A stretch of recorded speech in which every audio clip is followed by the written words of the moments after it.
Très souvent en classe, quand on commence à étudier les fonctions, la première chose qui vient en tête, c'est mais à quoi ça sert dans le monde réel? Qu'est-ce que ce f de x vient faire avec la vie de tous les jours? À quoi ça peut bien nous servir? Eh bien, grâce à cette vidéo, vous allez voir qu'il n'y a rien de plus concret ni de lié à la réalité que les fonctions mathématiques.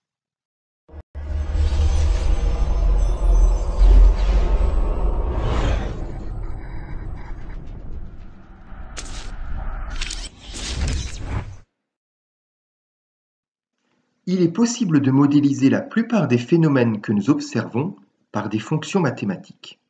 On peut même dire que ces fonctions mathématiques peuvent nous aider à prédire l'avenir. Prenons l'exemple d'un cycliste qui relève tous les mois et pendant 6 mois le nombre de kilomètres qu'il parcourt. Grâce à ces données, on peut trouver une fonction mathématique qui va donner pour cette personne l'évolution du nombre de kilomètres parcourus en fonction du temps. On peut donc utiliser cette fonction mathématique pour calculer le nombre de kilomètres qu'il aura parcouru, par exemple dans 2 ans, dans 3 ans, s'il continue à rouler sur ce même rythme.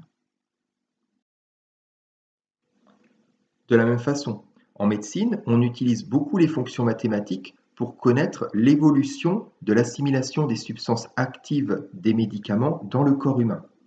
Donc toutes les machines qui sont programmées pour injecter automatiquement des médicaments contiennent des fonctions mathématiques pour anticiper la dose de médicaments qui doit être injectée chez le patient. Revenons au foulée du Gois.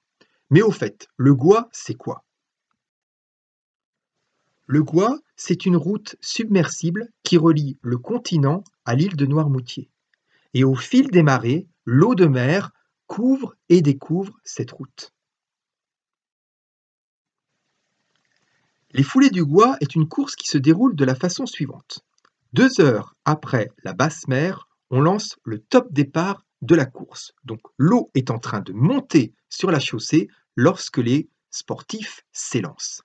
Et au fur et à mesure qu'ils courent, ils ont de plus en plus d'eau. Donc c'est de plus en plus difficile de courir. En plus, la chaussée est glissante, donc quelquefois il y a des chutes magistrales. Et on considère que quand il y a 60 cm d'eau au-dessus de la chaussée, là il y a danger, car les coureurs pourraient se laisser entraîner par les courants. Et puis ça devient vraiment très très difficile de courir dans 60 cm d'eau.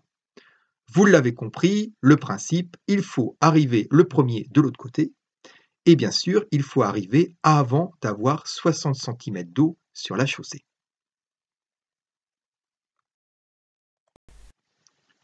Comme vous le voyez ici, c'est une course qui donne des images absolument formidables. On voit les coureurs ici qui traversent le Gois alors que l'eau est en train de monter. Et puis là, il y a de plus en plus d'eau, donc ça devient vraiment très très difficile d'avancer.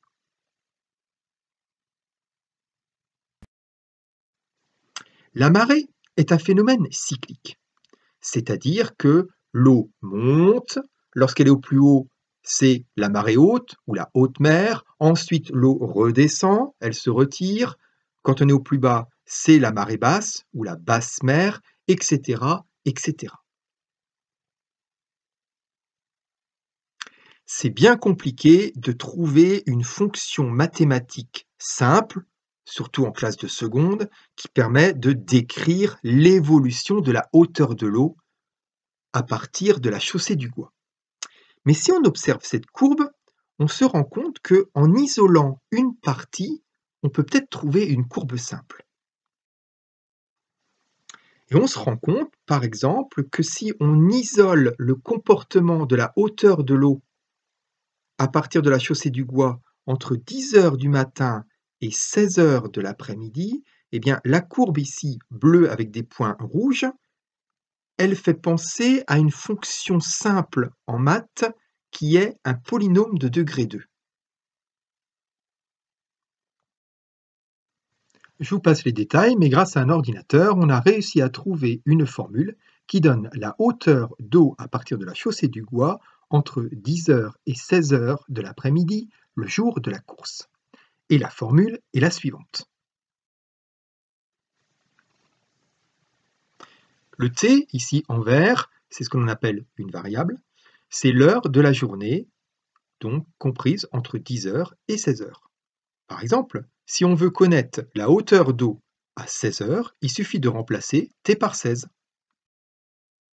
On prend sa calculatrice et on trouve 2,96 mètres. Donc, à 16 heures, il y aura 2,96 mètres d'eau au-dessus de la chaussée du Gois.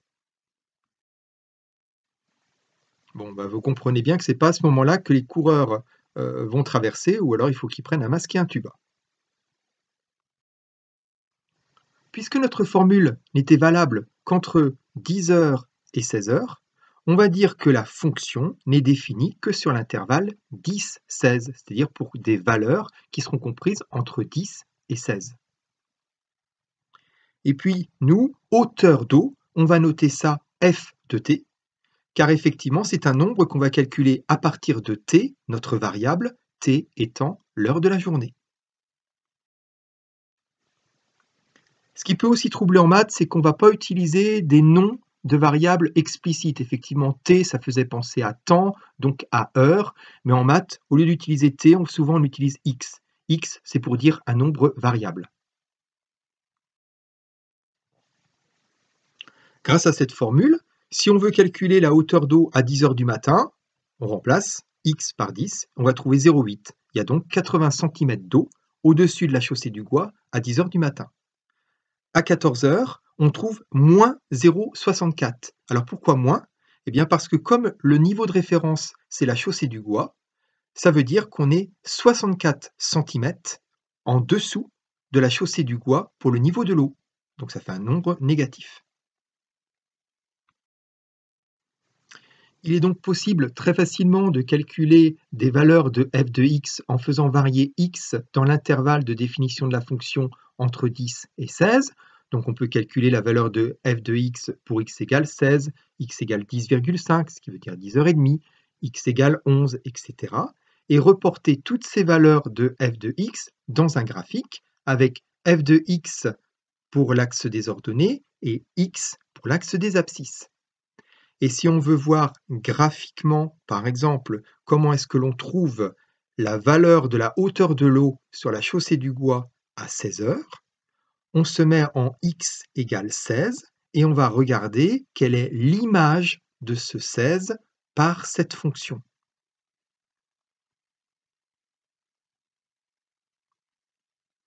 Et on trouve la valeur 2,96.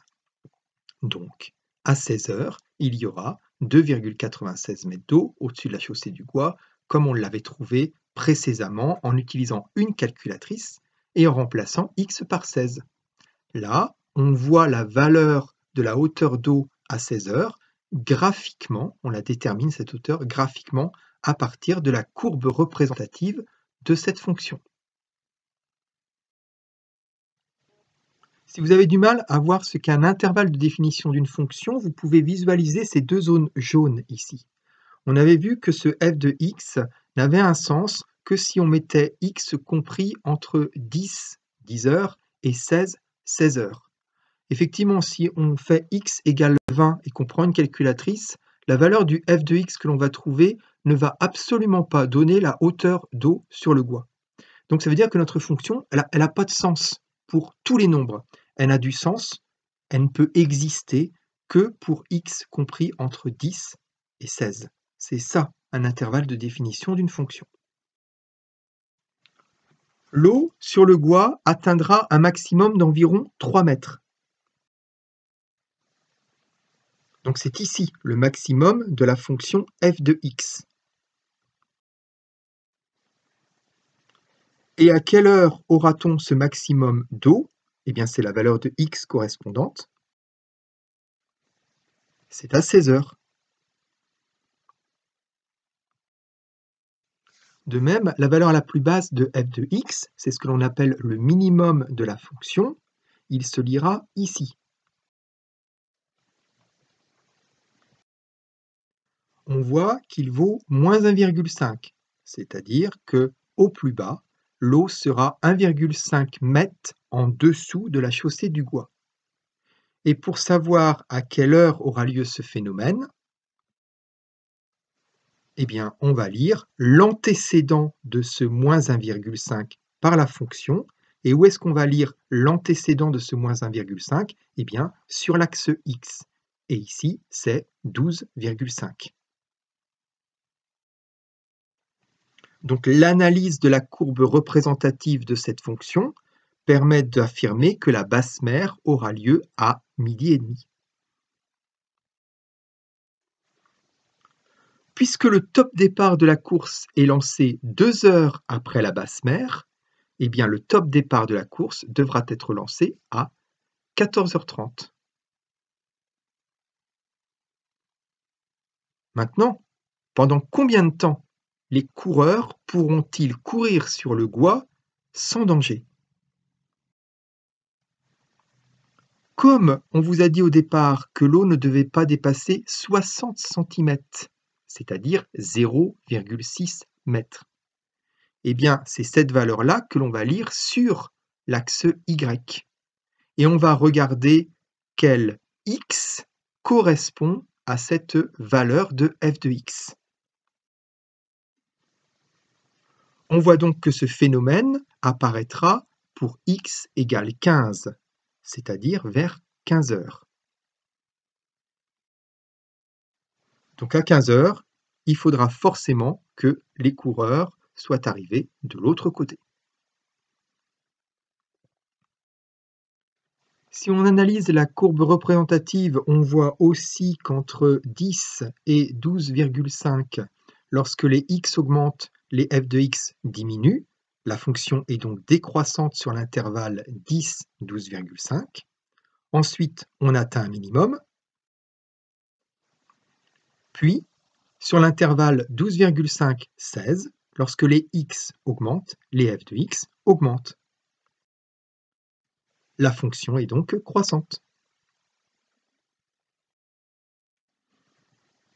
Donc vous voyez finalement qu'avec une fonction mathématique f de x, qui peut paraître très abstraite, et sa courbe représentative tracée dans un repère f de x en ordonnée et x en abscisse, on a pu trouver l'heure à laquelle était la basse mère, quand est-ce qu'il fallait donner le top départ de la course, et aussi combien de temps avaient les coureurs pour traverser. Si cette vidéo vous a plu, n'hésitez pas à lâcher un pouce bleu, à vous abonner à la chaîne YouTube si ce n'est pas déjà fait, et puis à partager la vidéo sur les réseaux sociaux afin de pouvoir augmenter le nombre d'abonnés de la chaîne. Vraiment, ce serait top. Merci.